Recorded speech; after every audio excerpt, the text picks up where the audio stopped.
There is a very specific kind of fear that enters a room when a normally gentle person suddenly raises their voice.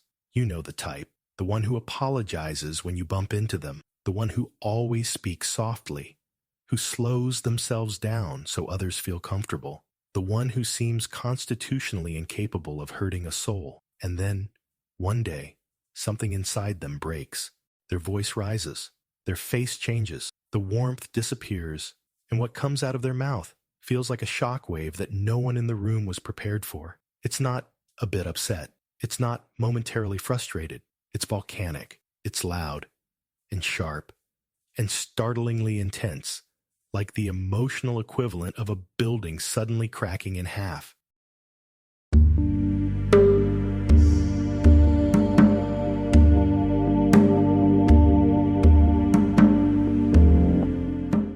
People freeze, not because the person is dangerous, but because the contrast is so extreme that the mind needs a second to understand. How can someone who is usually so soft produce this much force? This video is an attempt to understand that force, not to excuse cruelty, not to romanticize rage, but to decode what is actually happening when a kind person reaches their breaking point. Because this isn't sudden, it's accumulated, and the eruption, loud as it is not the origin of the problem. It's the inevitable end of a long emotional story no one noticed being written.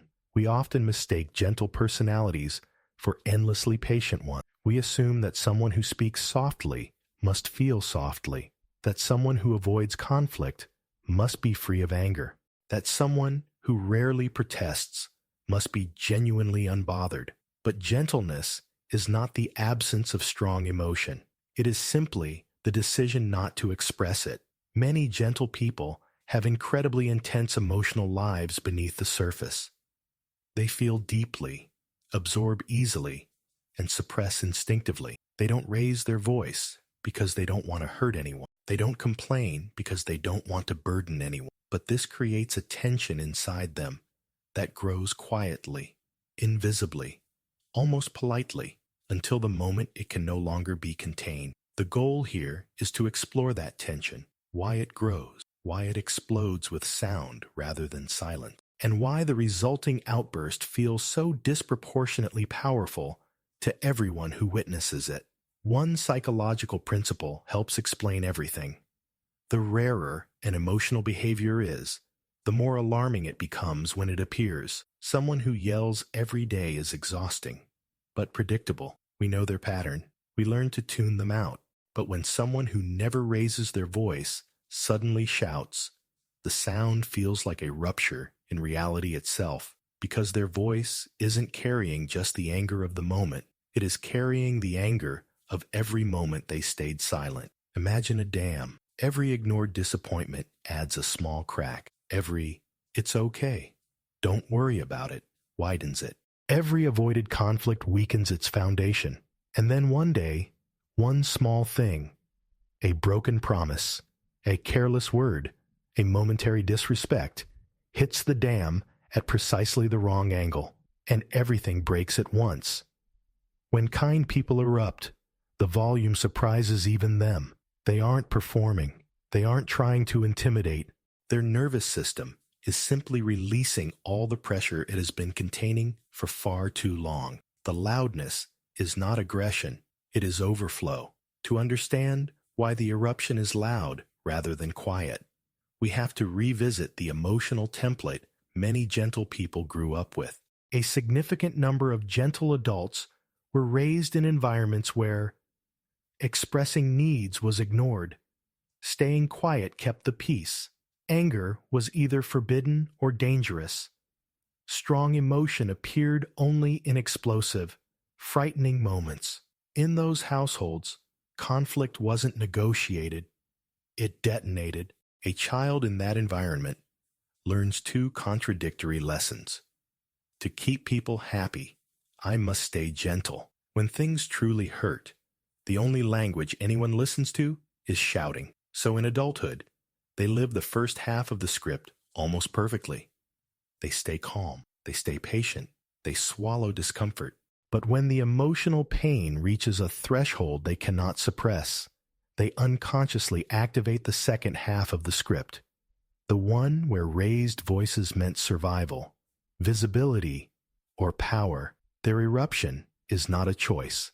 It is muscle memory, a psychological reflex, and because they use it so rarely, when it finally emerges, it emerges with the full force of a childhood survival strategy they never meant to carry into adulthood.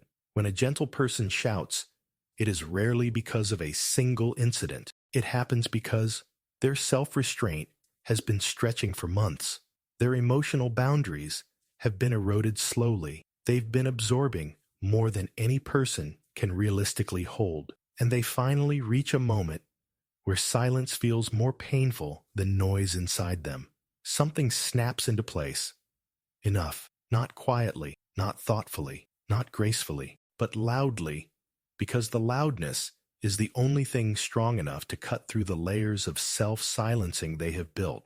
To an outsider, the reaction looks disproportionate. To them, it is the first honest expression they've allowed themselves in a very long time. It is the collapse of a dam, not the ripple of a stone. It is tempting to see the eruption of a normally gentle person as a failure of character.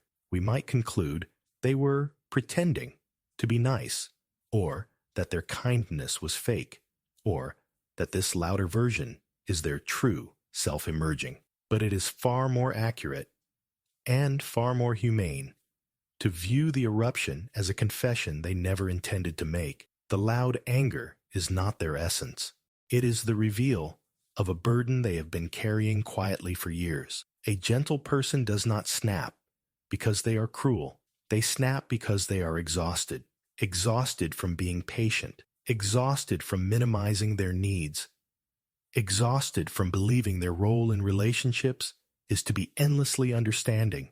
The shouting is not the point. The shouting is the signal. A signal that they feel unseen. A signal that they feel taken for granted. A signal that the emotional cost of silence has finally become unbearable. In this reframing, the outburst is not an attack on others. It is the collapse of a private dam that was never meant to hold that much. We often react strongly to the volume of their anger. The noise feels invasive, overwhelming, even frightening. But if we listen closely, we can hear something underneath the volume. A plea, a protest, a boundary that has been ignored for too long. The loudness represents something very simple. They no longer believe they will be heard any other way.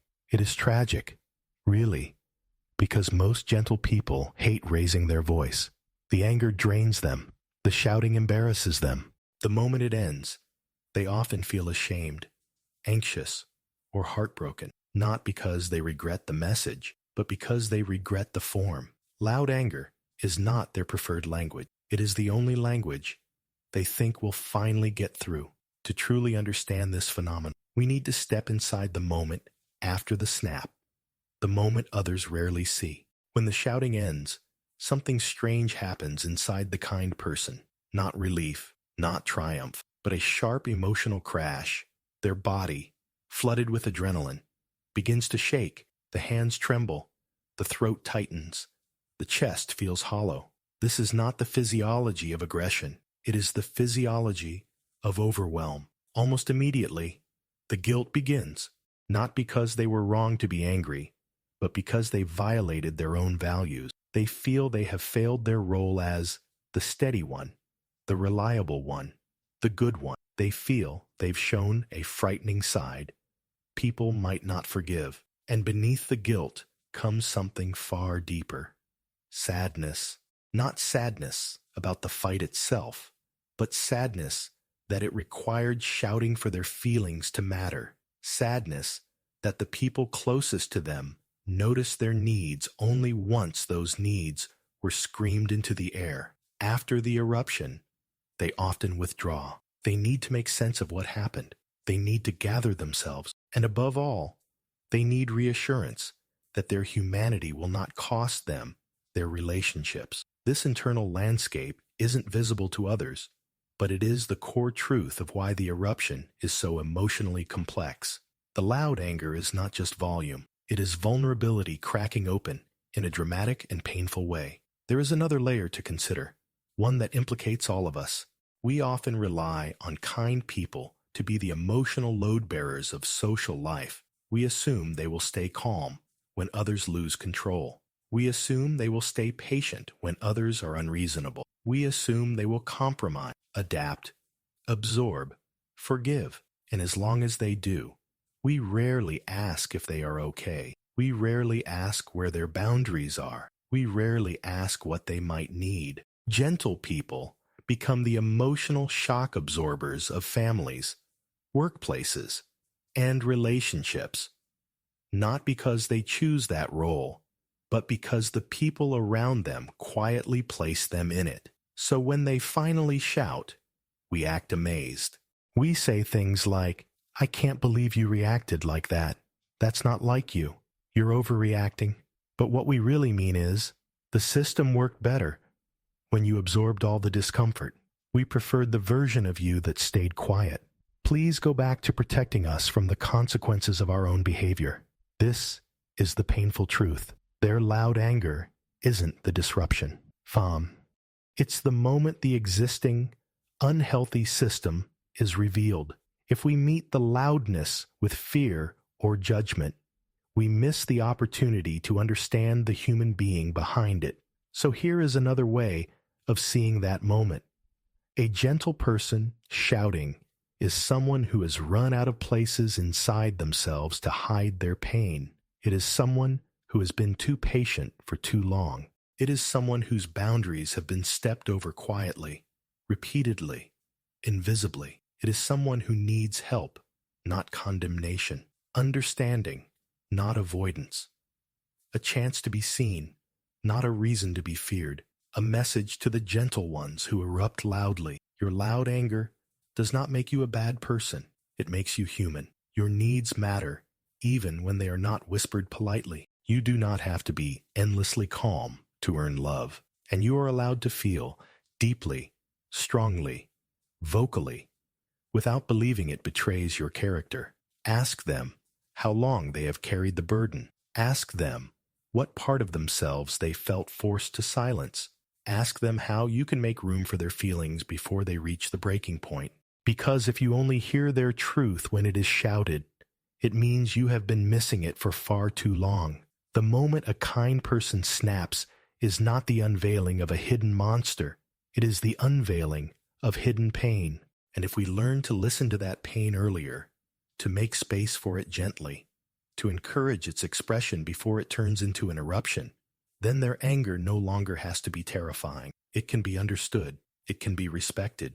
It can be part of a relationship that grows rather than fractures. Be kind to the loud moments of gentle people. They are not signs of danger. They are signs of how much they have cared for far too long without expecting anything in return, and perhaps, in listening to their anger with more compassion, we learn to become gentler ourselves.